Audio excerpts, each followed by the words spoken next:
Mon mari, Jaden, aime les blagues et les farces. Je ne suis pas fan d'entre elles et je trouve la plupart stupides.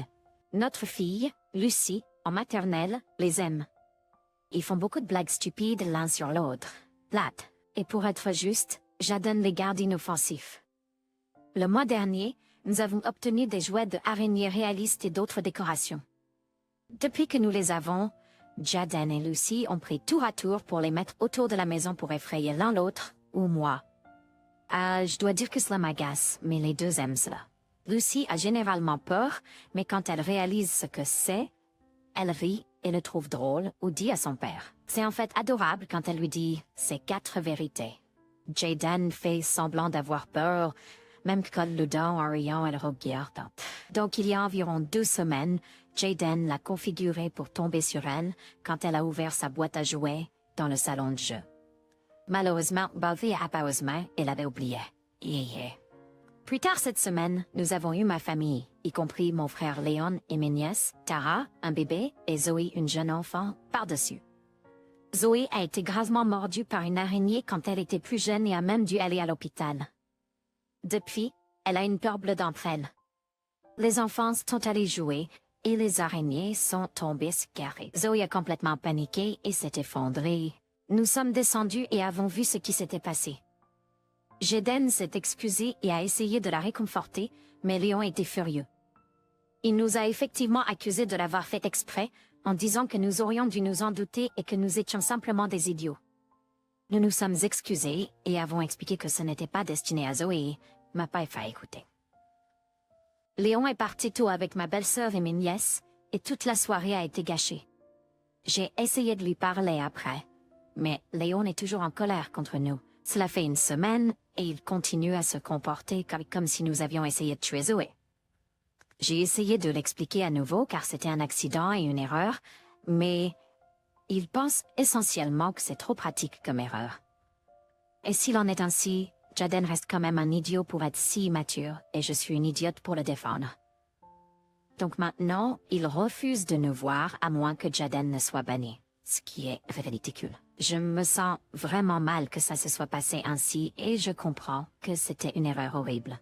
C'était censé être pour Lucie, qui aime ces blagues stupides. Je pense que Léon surréagit et il pense que je ne me soucie pas de ma nièce. Donc, est-ce que je suis l'idiot? Pas l'idiot. Attends, il veut que tu bannisses ton mari de ta maison. Comment est-ce censé fonctionner? Le mari quitte la maison chaque fois que ton frère en visite? Il doit dépasser son égoïsme. Je t'excusais, laisse-le. Quand il sortira sa tête de son derrière, il pourrait peut-être se radoucir. Mais jusqu'à ce que cela se produise, ne continuez pas à courir après lui en essayant de le faire vous pardonner. Vous avez dit votre part, le prochain mouvement est le sien. Rats, votre mari a-t-il tenté une excuse sincère et légitime, comme entrer en contact avec la famille de votre frère et parler comme des adultes, admettre ses torts? Car il y a des erreurs et il y a des gaffes comme effrayer un tout petit, avec une phobie. Ou a-t-il simplement essayé de vous faire plier les choses parce qu'il est votre frère et qu'il devrait simplement avoir un peu de sens de l'humour? Il semble que Jaden ait toujours fait ses farces. Peut-être que tout le monde en a assez depuis longtemps, et cela a été la paille qui a brisé le dos du chameau. En lisant votre histoire, cela me donne à réfléchir que votre fille lui dit ces 4 et vous riez. Et vous riez, la mignon. Est-ce qu'elle l'apprécie vraiment, ou est-ce quelque chose à laquelle elle est plus ou moins forcée? Les gens qui sont obsédés par les farces, comme votre mari, sont épuisants. Il semble que votre frère en ait assez d'être la star d'un rerun de Jackass à chaque fois qu'il vous rend visite. Donc, c'est une conséquence assez naturelle que de plus en plus de gens vont s'éloigner de vous en raison de cela. Vous n'êtes pas l'idiot pour cet incident spécifique, mais vous êtes un peu un idiot pour avoir rendu les farces ennuyeuses une partie si importante de l'identité de votre famille. J'ai 29 ans et mon mari a 34 ans. Nous avons une fille infantile. Je veux devenir végétarien principalement pour des raisons environnementales. J'ai réfléchi à faire certains depuis un certain temps que la production de viande a un effet négatif énorme. Avoir notre fille m'a rendu un peu plus éco-responsable, car je crains le monde dans lequel elle vivra dans le futur. J'ai essayé de réduire la viande dans mon régime alimentaire depuis un certain temps. Mon mari ne le souhaite pas. et se plaint chaque fois que je cuisine un repas sans viande. Je suis mère au foyer et je cuisine presque tous nos repas. Je lui ai dit que je ne voulais plus cuisiner de viande et que s'il voulait en manger, il devrait la cuisiner lui-même. Et qu'il a de la chance que je lui cuisine tous les jours, quoi que je cuisine. Cependant, Brutlich devrait au moins cuisiner de la viande et l'ajouter au repas pour lui. Il dit que je ne peux pas le forcer à changer son régime alimentaire et à manger moins de viande, mais je dis que je ne le force pas, car il peut encore cuisiner de la viande pour lui-même. Il dit que c'est pas juste de lui imposer ce changement de mode de vie majeur. Et qu'il pense que je suis hypocrite et mesquine, car je ne cuisine plus de viande pour lui, alors que je l'ai mangée toute ma. Il pense que c'est stupide de ne pas cuisiner de viande pour lui si lui-même va en cuisiner plus tard, car je lui fais juste économiser la peine de cuisiner de la viande, et la quantité de viande. Quitte à la même. Donc il pense que le seul résultat de cela est que je ne lui fais pas quelque chose de gentil. Mais je pense que ce serait une énorme gêne pour moi. Et cela contredit également le but de devenir végétarienne au départ. Donc, je comprends son point de vue. Il est également mécontent que je prévoie de cuisiner des repas végétariens pour notre fille, et pense que c'est pas juste de la forcer à changer de mode de vie lorsqu'elle est trop jeune pour décider par elle-même. Ce n'est pas juste de la forcer à être végétarienne, mais je ne pense pas être déraisonnable, car je ne prévois pas de l'empêcher de manger de la viande à l'école, etc. Qu'en pensez-vous? Tu es un idiot, c'est l'accord que vous avez conclu avec votre mari. Donc, lui dire soudainement qu'il doit cuisiner ses repas ou devenir végétarien n'est pas raisonnable. Tu lui passes une tâche dont tu avais la charge, la cuisine de ses repas, sans aucune discussion, ou tu le forces à devenir végétarien avec toi. Tu devrais avoir autant de considération pour lui qu'il en a pour toi. Et t'inquiète de Rickler. Les deux devraient avoir leur mot à dire sur le régime alimentaire et la mentalité avec lesquelles elle est élevée. Donc, élevez votre idée végétarienne et pour votre décision seule entièrement juste envers votre fille. Que se passerait-il si votre mari disait « Je gagne tout l'argent, ne vous procurez aucun aliment que je n'approuve pas » ou pensez-vous qu'il serait un idiot dans cette situation? Il s'agit d'un problème de répartition du travail et de compromis. Cela ne peut être décidé que si nous connaissons à 100% votre contribution et celle de votre mari à la relation. Cependant, vous devriez pouvoir 100% ne pas cuisiner de viande. Cela s'aiderait toujours pour lui. Peut-être que cela signifie que vous faites certaines tâches ménagères pour lui, en échange. Mais fait-il autre chose que travailler? Jusqu'à présent, votre mari est un idiot pour insister sur des repas à base de viande, et se comporter comme un bébé lorsqu'il voit des légumes, à la place d'apprécier un repas chaud sur la table pour lui. D'accord. Il ne va pas tomber malade en mangeant moins de viande. Au contraire. Il n'est pas allergique à la nourriture végétarienne. Il peut toujours s'acheter de la viande et manger ce qu'il veut. Vous n'êtes pas non plus sa domestique, ok? Pourquoi ce désir passe-t-il avant les vôtres? Mon ex et moi, deux femmes de 44 ans, avons divorcé lorsque nos filles, Stacy et Emily, étaient jeunes. Environ 1 an après le divorce, il est décédé. Les filles ont hérité de la succession de leur père, mais ce n'était pas beaucoup, puisqu'il venait de commencer sa carrière. Elles aussi, en tant que mère célibataire, les choses auraient pu être difficiles. Mais son frère est intervenu dans ses chaussures. Ils ont emmené les filles le week-end et leur ont acheté tout ce dont elles avaient besoin, des vêtements, aux fournitures scolaires, et ont acheté nos courses. Ils ont également satisfait tous les caprices des filles. Stacy aimait les chevaux quand elle était petite, alors l'oncle John a payé ses leçons et ses frais d'équitation. Emily pensait qu'elle voulait jouer du piano. Alors, l'oncle Jeff a payé ses leçons et lui a acheté un piano. Lorsque les filles sont sorties de ces phases et se sont intéressées à autre chose, leurs oncles étaient prêts à les gâter. J'ai essayé de parler aux oncles de ne pas gâter mes filles, mais ils ont dit que leurs nièces avaient besoin d'explorer leurs propres intérêts, et ces explorations aideraient leur développement. Je n'étais pas d'accord, mais j'étais pas en position financière de pousser trop fort parce qu'ils payaient tellement pour les filles. J'étais essentiellement seulement responsable du loyer. Je me suis remariée plus tard avec un homme merveilleux qui a apporté 2 enfants dans la famille. Nous avons un autre enfant ensemble, et les choses vont bien dans l'ensemble. Cependant, les enfants sont intelligents, Alors les demi-frères et demi-sœurs de ma fille ont commencé à remarquer que leur sœur avait plus d'expérience et de choses qu'eux. Mon mari n'aimait pas la situation, et nous avons discuté de cela au fil des ans.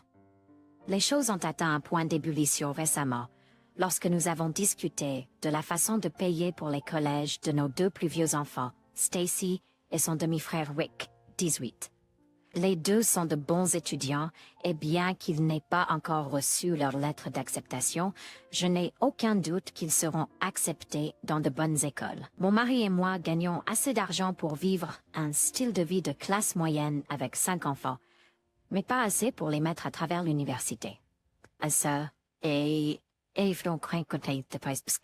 Nous avons parlé à nos enfants de près, et c'est à ce moment-là que j'ai découvert que Stacy avait déjà parlé à ses oncles, et il paie son éducation et le coût de la vie auquel veut y aller.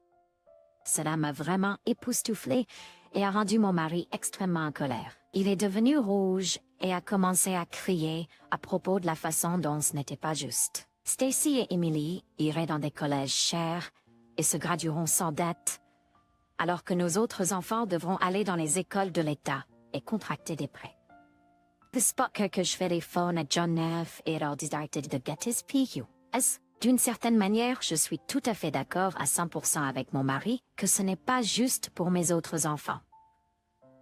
Mais d'un autre côté, je ne peux pas retenir mes filles de quelque chose d'aussi merveilleux. Au final, je lui ai dit que je ne dirais pas à mes beaux-frères d'arrêter de gâter nos filles. Votre fille ne devrait pas manquer de ses parents parce que votre mari et les autres enfants sont peut-être super jaloux. Ces autres enfants ont quelque chose que vos deux plus grandes filles n'ont pas, leur père. Vous seriez une énorme idiote si vous n'étiez rien d'autre que reconnaissante pour la générosité des frères de votre ex-mari envers vos enfants. Vos filles ne vous pardonneront jamais vous saboter leur chance de sortir sans dette. Et elles ne devraient pas non plus. Cela serait une chose incroyablement cruelle et méchante à faire à vos enfants. Et l'amertume de votre mari l'empêche de voir le bien-être des autres enfants. Avoir les oncles de vos filles assumer la charge financière de leurs dépenses de vie les libérera pour vous aider là où vous le pouvez. Ce n'est pas juste. Ce n'est pas juste qu'un homme adulte est un caprice. Ce n'est pas juste qu'il te mette cela sur les épaules. Ce n'est pas juste que votre fille et son père décédé. Mais surtout, ce n'est pas juste qu'ils voient les filles comme ayant du luxe quand c'est vraiment juste une compensation pour la perte de leur père. Si ces enfants venaient soudainement à posséder un héritage du côté de leur mère, demandez-lui s'il forcerait ses enfants à le partager avec vos filles. Tout le monde connaît la réponse ici. Ce n'est pas seulement le mari. Gardez à l'esprit que l'OP l'appelle gâtée. C'est une idiote de penser cela pendant toutes ces années. L'OP a un merveilleux mari qui veut retenir ses filles parce qu'il est jaloux que leur scolarité sera payée. C'est détraqué. Ce n'est pas non plus la faute des filles qui n'aient pas commencé de plan d'épargne pour ses enfants. C'est de sa faute. Une femme de 29 ans et 2 enfants, une fille jeune et une petite fille, arrivent au travail du lundi au vendredi de 8h à 15h30. Et après le travail, ils sortent généralement avec les garçons et rentrent normalement vers 17h ou 18h. Voici à quoi ressemble ma journée typique. Je me lève à 6h, je prépare du café et je lis un livre. Ensuite, je fais la lessive, je prépare le petit déjeuner et les déjeuners scolaires. Je réveille ma fille aînée à 7h, je la prépare pour l'école, je réveille mon mari, je réveille ma plus jeune, je conduis ma fille à l'école, puis je fais les courses, sur la préparation des jeunes, etc. Ensuite, je récupère ma fille aînée à l'école et prépare le dîner. Je fais tout chaque jour. Et quand mon mari rentre à la maison, il mange, regarde la télévision et s'endort. Je n'ai pas eu une journée entière pour moi de yes. J'ai vraiment besoin d'une pause dans tout ce chaos. Eh bien, l'autre jour, mon amie a appelé et a demandé si je voulais aller déjeuner avec elle, puis faire du shopping et peut-être prendre 1 ou 2 verres. J'étais extrêmement enthousiaste et je ne pouvais pas attendre de me détendre pour la première fois en des années. Donc, je l'ai dit à mon mari, et il n'a pas semblé s'en soucier beaucoup, alors j'ai supposé que ça irait et qu'il garderait les enfants. Eh bien, le jour est arrivé, et alors que je partais, mon mari m'a arrêté et m'a demandé quand la babysitter arriverait. Je lui ai dit qu'il n'y avait pas de babysitter et qu'il devrait s'en occuper. Il est devenu fou. et m'a dit que je ne pouvais pas simplement m'attendre à ce qu'il garde les enfants pendant que je sors et m'amuse. Elle me dit pas si superflu pour pas y aller. Et nous avons eu une énorme dispute et j'ai appelé ma sœur pour les surveiller. Il me donne depuis le traitement silencieux et refuse de me parler. Donc, est-ce que je suis l'idiot? Hein? Non, t'es pas l'idiot. Honnêtement. Donc, il a 2 à 3 heures quotidiennes avec les garçons et ne peut pas te donner une après-midi de week-end? Désolé, mais tu n'as pas de mari. Tu as un patron et il a une nounou bonne. Ce n'est pas un mariage. Je n'ai qu'une seule réponse ici qui n'est pas moi t'appelant des noms horribles, égoïste et un drapeau rouge ambulant. Ce n'est pas de la garde d'enfants quand tu gardes tes propres enfants, imbécile. Putain, qu'est-ce qui ne va pas avec les hommes qui ne prennent pas soin de leurs propres enfants? Ça a l'air de ne pas sortir beaucoup, donc il devrait être capable de s'occuper de sa progéniture de temps en temps sans se plaindre. J'espère que tu as un bon soutien dans ta vie parce qu'il a l'air de manquer. Être parent et passer du temps à s'occuper de ses propres enfants, OP. Je ne sais pas comment est votre relation avec votre belle-mère et son opinion sur les soins aux enfants, mais je suis assez mesquin pour aller chez sa mère et lui dire comment il refuse de s'occuper de ses enfants, pendant un après-midi afin que je puisse me détendre. Ma belle-mère lui arracherait un nouveau derrière si jamais il faisait cela à moi. Et ma belle-sœur serait la prochaine dans la file d'attente pour le faire, attendant de pouvoir participer. Eh bien, les chances sont qu'il se comporte ainsi parce que c'est ce qu'il a grandi avec. OP, vous méritez du temps libre sans enfant, sans culpabilité. Ne vous perdez pas parce que cet homme refuse d'agir en tant que père. Personne n'a le droit de vous dire où vous pouvez et ne pouvez pas aller. J'espère que les choses s'amélioreront pour vous. Vous méritez mieux. Ma femme est actuellement enceinte de 7 mois et a eu une grossesse difficile. Elle est également assez motivante. L'anniversaire de ma mère approche, et je voulais l'emmener dans son restaurant de fruits de mer préféré, qui se trouve à environ 40 minutes. Cependant, ma femme est mal à l'aise d'être dans la voiture pendant de longues périodes et il n'y a pas grand-chose dans le menu qu'elle pourrait manger, car elle ne peut pas manger de crustacés. J'ai expliqué cela à ma mère, et elle a dit que ma femme pouvait rester à la maison. Je lui ai dit que ma femme est particulièrement sensible en ce moment, et cela la ferait sentir mal. Ma mère s'est agacée, et a demandé si elle devait choisir autre chose, parce qu'une femme adulte ne pouvait pas être laissée seule à la maison. Je lui ai dit que la grossesse n'était pas éternelle, et, s'il vous plaît juste, travaillez avec nous. Elle a dit d'oublier. Elle veut des fruits de mer et tous les bons restaurants de fruits de mer sont à cette distance. Je lui ai demandé de choisir un autre type de cuisine, comme le mexicain ou le hibachi, tous deux desquels nous avons local. Mais elle a crié après moi en disant que son anniversaire n'était pas à propos de ma femme, et je l'ai accusée d'être égoïste et immature et j'ai dit que ma femme passe en premier. Alors elle a raccroché. Maintenant, tout le monde me dit que je suis un idiot, et ma femme est en larmes, car toute la famille est en colère contre elle. Tu es l'idiot. 40 minutes ne sont pas vraiment une longue conduite, et votre femme peut soit avoir du poisson, pas des fruits de mer, ou autre chose ou rester à la maison pendant quelques heures. Habituellement, lorsque vous traitez quelqu'un comme son anniversaire, vous faites quelque chose qu'ils veulent faire. Votre mère n'est pas hors de ligne ici. Elle aurait pu être plus gentille, mais vous lui avez dit que vous l'invitiez à dîner, lui avez demandé de choisir un restaurant, et avez ensuite essayé de la faire changer son dessert d'anniversaire pour plaire à votre femme. La grossesse n'est pas un laissez-passer gratuit pour se comporter mal pour vous ou votre femme.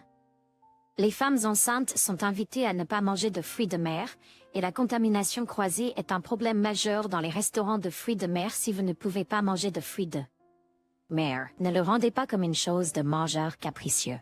OP protège à la fois sa femme et son enfant à naître ici. Et je suis heureux que vous preniez position concernant votre femme enceinte. Je suis désolée de le dire, mais votre mère a l'air terrible. Elle se comporte-t-elle souvent de cette façon? Pour votre femme, d'accord. J'ai eu une grossesse difficile. 40 minutes dans une voiture, et encore 40 pour rentrer aurait été littéralement une torture à 7 mois. Comme des douleurs constantes et de la misère. Pas un gros problème, assumez-le pour la fille d'anniversaire, n'est-ce pas? La grossesse n'est pas un laissez-passer gratuit. Spocker, c'est une conduite qu'on met des Rex locales qui est des personnes raisonnables et empathiques, comprennent cela. Le reste, genre sur le fait de ne pas se rendre dans leur restaurant préféré, ou dit aux femmes que ce n'est pas vraiment un long trajet. Pourquoi ne peut-elle pas aller au restaurant de fruits de mer avec son fiancé pour son anniversaire et se rendre dans un autre restaurant avec OP et sa femme la veille ou prolonger la célébration? Pourquoi tout doit-il être une lutte?